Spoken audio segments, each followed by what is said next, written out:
I woke up to the sound of shattering glass. It wasn't the kind of sound you mistake for a dream, sharp, real, and final. My heart jumped as I shot up in bed. Sarah was already awake, sitting upright beside me, her hand clutched over her mouth. "David, someone's in the house," she whispered, her voice trembling. That sentence alone was enough to jolt me into motion. I grabbed the baseball bat from beside the nightstand, my pulse pounding in my ears, and crept toward the bedroom door. The hallway light flickered on as I reached the living room. Drawers were open. Cushions were scattered. Our wedding photo lay face down on the floor, the glass cracked through the middle, right between our smiling faces.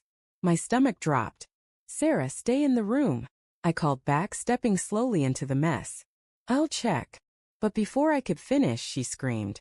I sprinted back into the room to find her standing beside the closet, pointing at the jewelry box on the floor.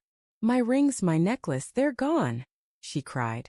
"David, we've been robbed." I felt a rush of anger and helplessness wash over me. We called the police, who arrived within minutes. They asked questions, dusted for prints, and took photos of the chaos.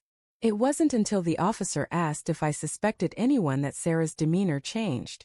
Her voice was hesitant, quiet. Maybe it's Mark." I turned to her, confused. "Mark? My best friend Mark." She avoided my gaze. "He was here last week, remember? You two were in the garage fixing the shelves. I saw him looking at my jewelry box when he went inside to grab a drink." I frowned. "Sarah, come on. Mark would never." "I didn't want to say anything," she interrupted, her eyes glassy. "But he's been acting strange lately. Texting you late at night. Asking when you're not home.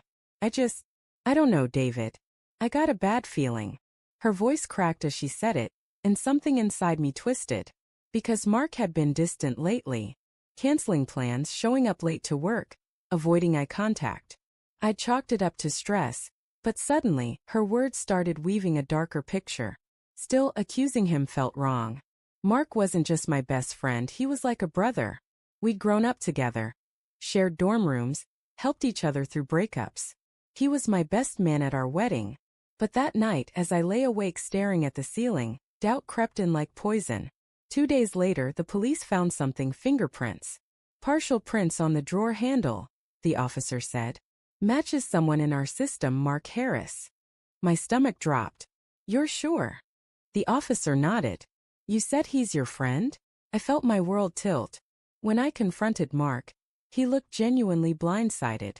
We met at a small diner near my office, and I barely let him sit before blurting it out. "Why the hell are your fingerprints in my house, Mark?" He blinked. "What? What are you talking about?" "The police found them. On the drawer that was robbed." "David, I haven't been to your place since last week." "Exactly.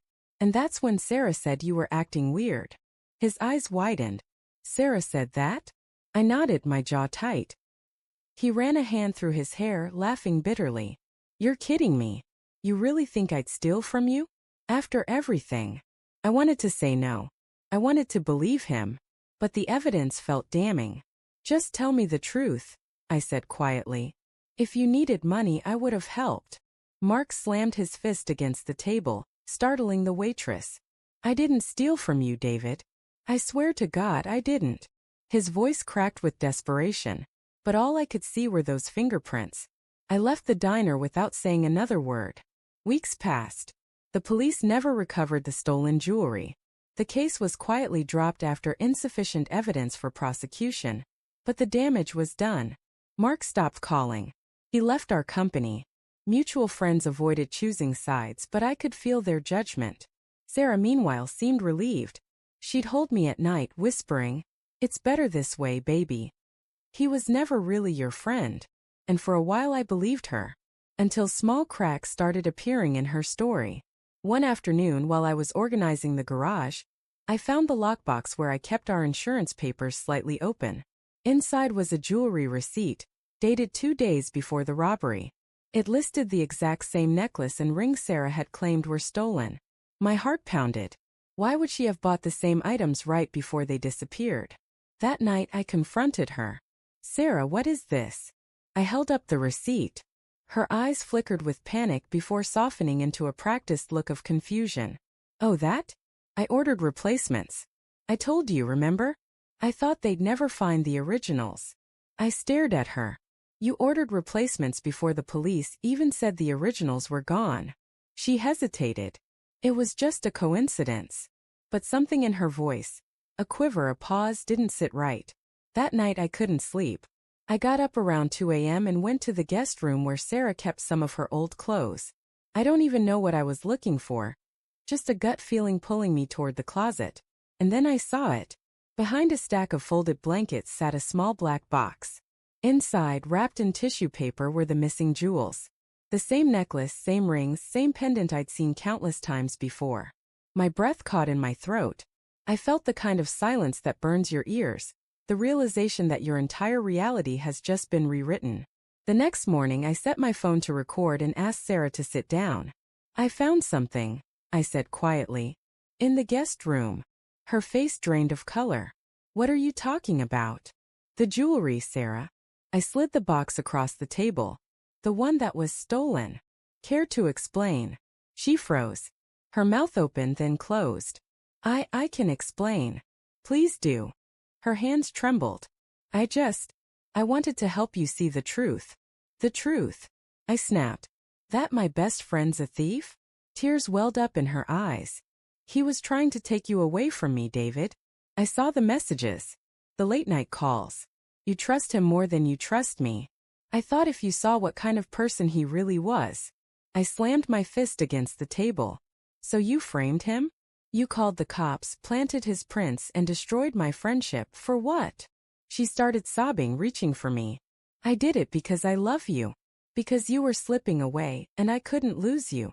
I stepped back, shaking my head. You didn't love me, Sarah. You loved control. For a long moment, neither of us spoke. Just her quiet sobs and my shallow breathing filling the kitchen. Finally I said, I recorded this. The police will hear it. You need help, Sarah, but I can't be part of this anymore. Her face went pale. David, please don't ruin my life. You already ruined mine. 2 months later I met Mark at the same diner. He looked older, somehow tired, but when he saw me his expression softened just a little. I'm sorry, I said immediately. You were right. About everything. He let out a long breath. I figured you'd find out eventually. She confessed, I said quietly. She planted your fingerprints using a glass from that night you came over. Said she just wanted to make me choose her over you. Mark rubbed his temples, shaking his head. Man, that's twisted. I nodded. I let her manipulate me. I should have trusted you. He looked at me for a long moment then sighed. You were in love, Dave. People do dumb things when they're in love. We sat in silence for a while, just two men trying to patch over a wound that had cut too deep. Finally he said, So what now? I stared out the window, the late afternoon sun painting everything gold and bittersweet. Now, I said quietly, I start over. Without lies. Without pretending. Sometimes late at night I still think about that broken photo, the crack splitting right between our faces. Back then I thought it was just shattered glass. Now I know it was prophecy. Because love built on deceit will always break. No matter how tightly you try to hold the pieces together. And when it does, you're left standing in the quiet aftermath, realizing the person who vowed to protect your heart was the one who stole it first.